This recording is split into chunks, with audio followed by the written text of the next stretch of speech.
Hi, and welcome back. By popular demand, we have part two of the First Amendment.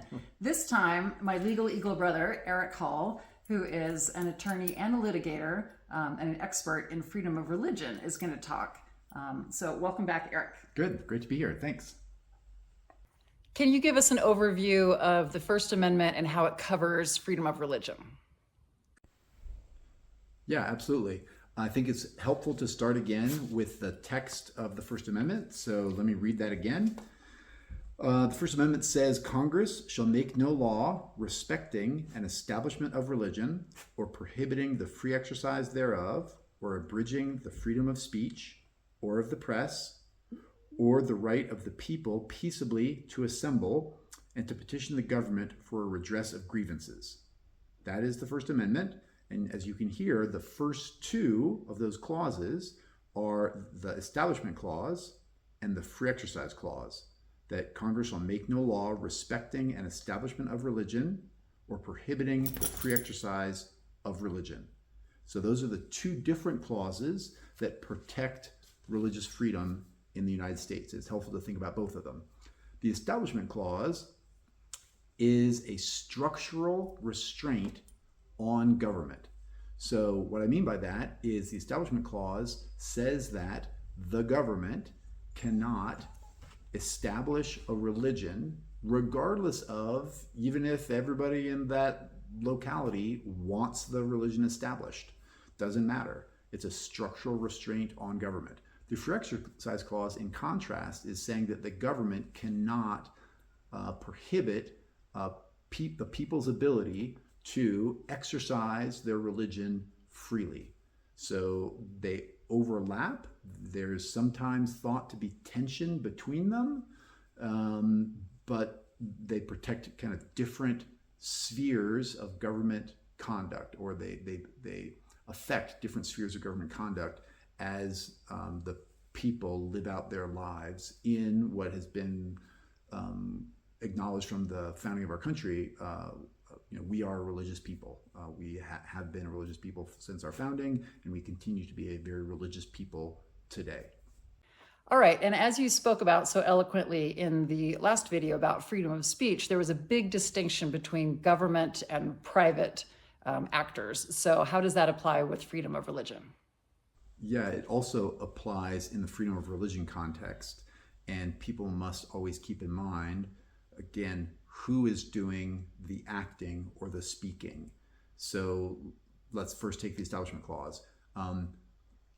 If the people doing the, let's say, creation of a church, if those people are private actors, then they can create a church. Private people can come together and say, we want to worship this God, this our understanding of the divine in this way, and we're private actors and we're going to come together and do that. Great. Not only does the Establishment Clause not forbid that, but the Free Exercise Clause affirmatively allows them to do it, and the government can't step in and say, hey, you group of private actors, you can't gather together and form a church. In contrast, if the people that are coming together to want to form a church are government actors, they're the members of city council, and they say, we all sit on city council together, and we happen to all love the same church, and so let's have the power of the government come together and say, we're going to create this church, and because we think that everyone should worship at this church, and so then we're going to use the government power we have to tax everyone in our location and say, all you taxpayers are going to pay into this church that we've now established as the government. Well, that would be forbidden by the Establishment Clause, even if everyone in that locality wanted it to happen, because the Establishment Clause says that the government cannot establish a religion. So big distinction between who is doing the action or who is doing the speaking. Let's take it in the public school context. This is very helpful. If you have a student in a classroom about to take a math test who wants to pray, dear God, help me do well on my math test, can that student do that? Absolutely. And the Free Exercise Clause protects the student the student's ability to do that. And the teacher, who again, when acting as teacher, is a agent of the government, the teacher can't say, hey, you, Johnny, you can't pray now because this is a public school. No, rather, the Free Exercise Clause protects the student's ability to pray. But could the teacher, as a government actor at the front of the room, say, hey, all you fifth grade students, you're all now going to pray because you're about to take a math test and you all need God's help as you take this math test? Could the teacher do that and force her students to all pray right before the math test? No, because that would be the government, in this case the teacher, endorsing or coercing a certain religious belief on her students. So the Establishment Clause would prohibit that. So that's the big central difference between whether government action is going to be prohibited or limited, or whether private action is going to be protected and allowed. So on the topic of prayer in schools as an example of when freedom of religion is protected and when it's not, that goes to what is such a familiar term of separation of church and state. So can you talk more about that? Sure. Separation of church and state obviously is not in the Constitution. I just read the constitutional text, the First Amendment text a little bit ago. Separation of church and state isn't in there, but it's just an idea. You can think of it as maybe a metaphor. Same, people often talk about the wall of separation between church and state. That's just a metaphor trying to help people understand that there's some sort of separation. In the First Amendment freedom of religion context, people talk about some people want a very wide separation, a very broad separation of church and state. And then other people want less of a separation of church and state. But again, all that is just, they're just words to try and describe how the two clauses should be applied. The Supreme Court, over the decades of interpreting both clauses, has talked about the separation of church and state and talked about the purposes behind our religion clauses. And generally speaking, they've given three purposes as to why we have a separation of church and state. One, to prevent religious wars and societal strife. And they've talked about how our founders looked back, especially at Europe, and saw how when church and state were combined in government, when government was establishing religion or when government was favoring certain religions over another, it created religious wars and societal strife. So that's what the religion clauses are designed to prevent. Second, to protect religious liberty. And when the Supreme Court talks about protecting religious liberty broadly, it talks about it in two senses. One, the individual's liberty, like a person's liberty to pray and think and worship as he or she wants, but then also a collective liberty, a liberty to come together as a group and form a church and worship together. So it's both an individual liberty and a collective liberty in the religion space to come together and worship. And the third is to protect religious minorities in particular. And the court has talked about, for instance, the Baptist in Anglican Virginia, because way back at our founding, Virginia was generally speaking, societally speaking, an Anglican state, but there were Baptists there and they wanted to worship. And the Supreme Court recognized, the First Amendment and the religion clause in particular protected the Baptists and their religious practice, even when the majority of people were Anglicans. Similarly, Catholics in Protestant Maryland or Quakers in Pennsylvania, all, the First Amendment is designed, religion clauses are designed to protect religious minorities from the majority who might want to use their majority status to employ the power of the government to favor certain religions over another. So again, like in the freedom of speech discussion, context matters. Can you discuss more of the context and how that differentiates when religious practice or observance is allowed and when it's not? Yes, context matters in the religion clause context. And a great example of that is from 2005, when the U.S. Supreme Court took up two cases at the same time, both dealing with the Ten Commandments, and came out in different places. And the two cases were Van Orden versus Perry and McCreary County, Kentucky versus the American Civil Liberties Union.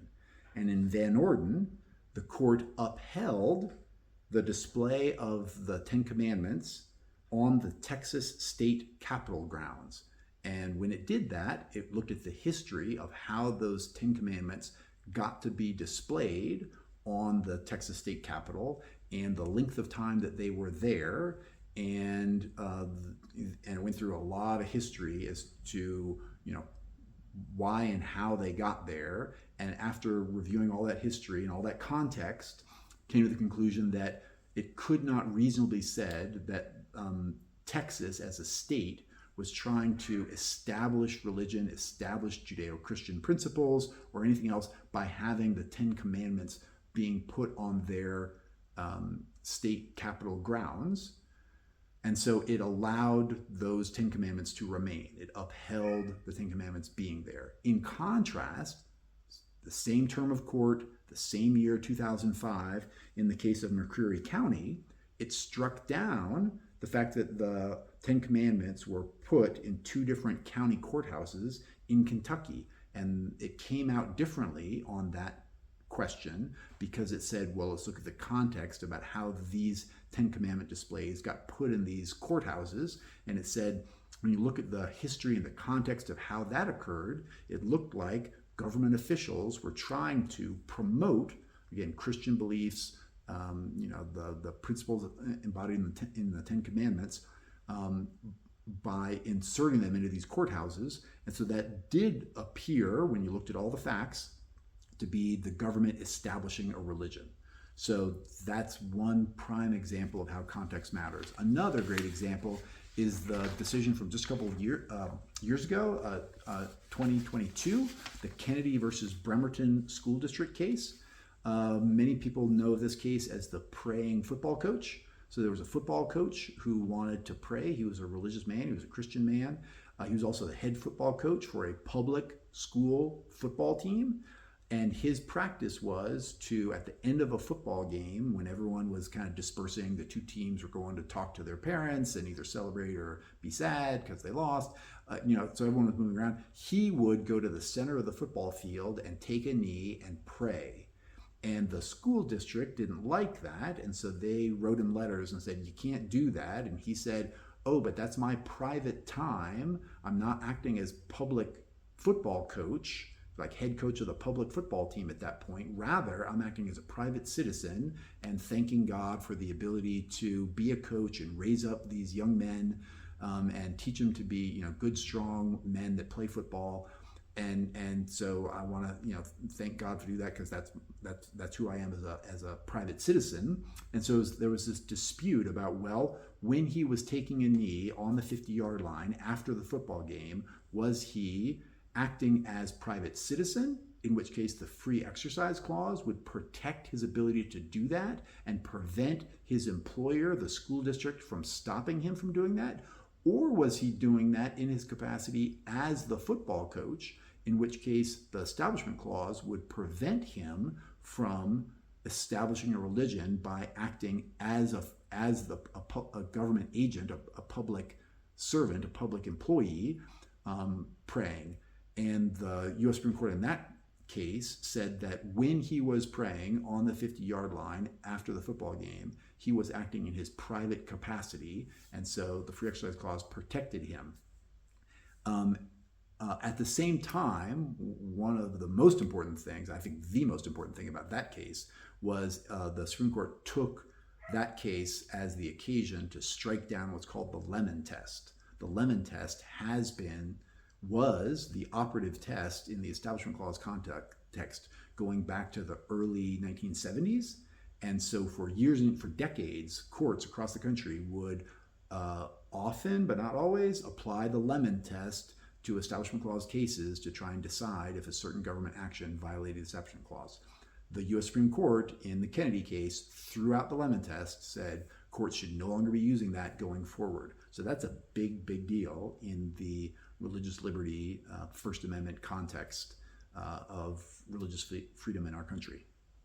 Okay, so getting back to the display of the Ten Commandments and when it's allowed and when it's not, that brings up, a topic in the news currently, and that is Senate Bill 10 down in Texas, which recently passed both houses of their state Congress to not only allow but require that the Ten Commandments be displayed in all public classrooms. So how is that going to play out with the Establishment Clause and separation of church and state? So when I think about Senate Bill 10, I think, okay, Texas knows that the Supreme Court in the Kennedy case threw out the Lemon Test, and now it wants to test the boundaries of the Establishment Clause in this brave new world that we have. Because prior to Kennedy, had Texas, again, passed Senate Bill 10 and said, we want to put 10 Commandments in all the public school classrooms in the state of Texas, courts would have, in the Fifth Circuit, which is where Texas resides, used the Lemon Test to analyze that question, and almost certainly would have struck it down.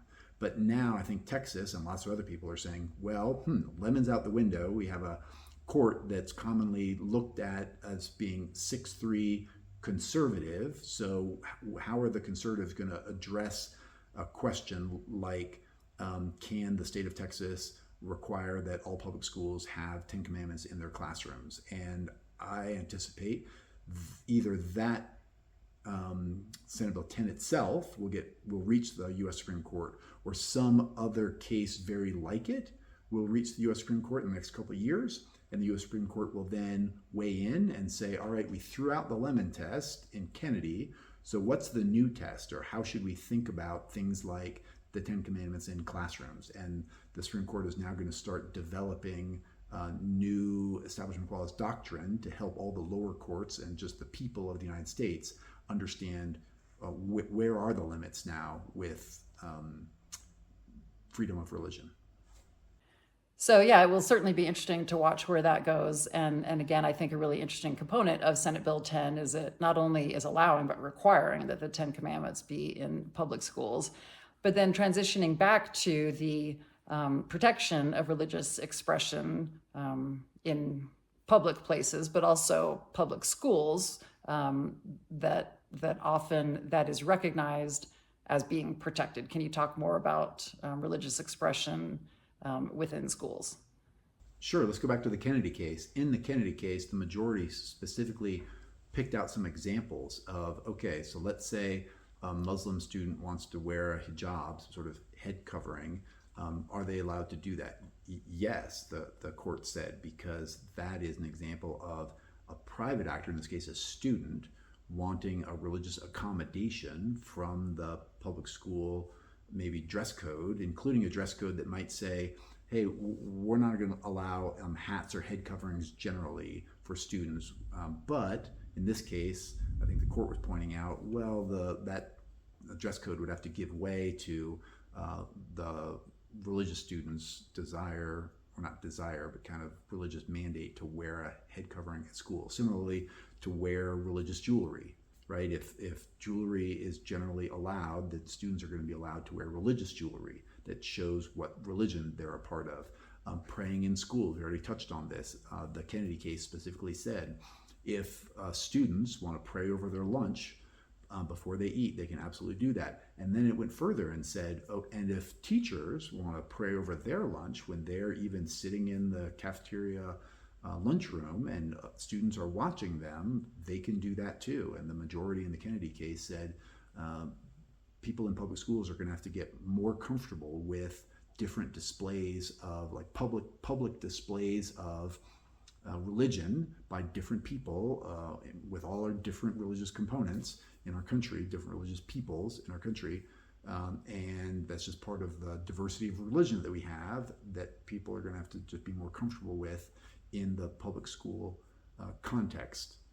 Again, that's not going to allow the government to favor religion, because that's still going to be prohibited by the Establishment Clause. And an example of that is the recent Wisconsin Catholic Charities case, where the Supreme Court unanimously, in the case going out of Wisconsin, said that the state of Wisconsin cannot favor certain religions over other religions in how they are giving out, I believe it was tax exemptions by saying, oh, well, if you are a certain sort of religious believer, then you're going to get these tax exemptions. But if you're a different sort of religious believer, in this case, Catholic Charities, then you're not going to get them, right? The Supreme Court said unanimously 9-0. I think it was with Sotomayor, one of the liberal justices writing that majority opinion, said no, the state of Wisconsin cannot favor certain religions over other religions depending on how they practice their religion. That remains bedrock Establishment Clause principle. Thanks so much. This is such a specialty area that I'm so glad to learn from you. So thank you for your time again with this. Are there any last thoughts that you want to share about how to understand, how to apply or interpret or historically understand freedom of religion? Yeah, it's been great to be here, Megan. It's one thing that I would direct your viewers to, just for their consideration. I think Justice O'Connor's concurrence in the McCreary County case, again, that's one of the Ten Commandment cases from 2005, which she wrote at the end of her career of being a justice. I think I really like it. I'd recommend it to people to really think hard about. And in this concurrence, I'm just going to read a couple provisions. She starts by saying, the First Amendment expresses our nation's fundamental commitment to religious liberty by means of two provisions, the Free Exercise Clause and the Establishment Clause. And then she goes on and talks about other things. But then she says, reasonable minds can disagree about how to apply the religion clauses in a given case. But the goal of the clauses is clear: to carry out the founders' plan of preserving religious liberty to the fullest extent possible in a pluralistic society. By enforcing the clauses, we have kept religion a matter for the individual conscience, not for the prosecutor or bureaucrat. And again, when she says that, you can see that distinction between the private citizen, the private person that can express their religion, versus the prosecutor or the bureaucrat. I think she means government bureaucrat, i.e. the government actor who's going to somehow penalize religion or favor religion. At a time when we see around the world the violent consequences of the assumption of religious authority by government, Americans may count themselves fortunate. Our regard for constitutional boundaries has protected us from similar travails while allowing private religious exercise to flourish. She goes on, and I think I agree with her. I think we should count ourselves lucky that in our country, for all the ways we can reasonably disagree about how to interpret the religion clauses, we have had a country that has been largely spared of the similar travails of other countries who have really combined church and state. So I would, if you can, put it in the show notes and have people go there and click on it and read it and consider it for themselves. All right, I definitely will do that. Link to Justice O'Connor's comments as well as other references for this episode are in the document below. We're going to go have a bike ride. We hope that you have a great day, and we'll see you next time.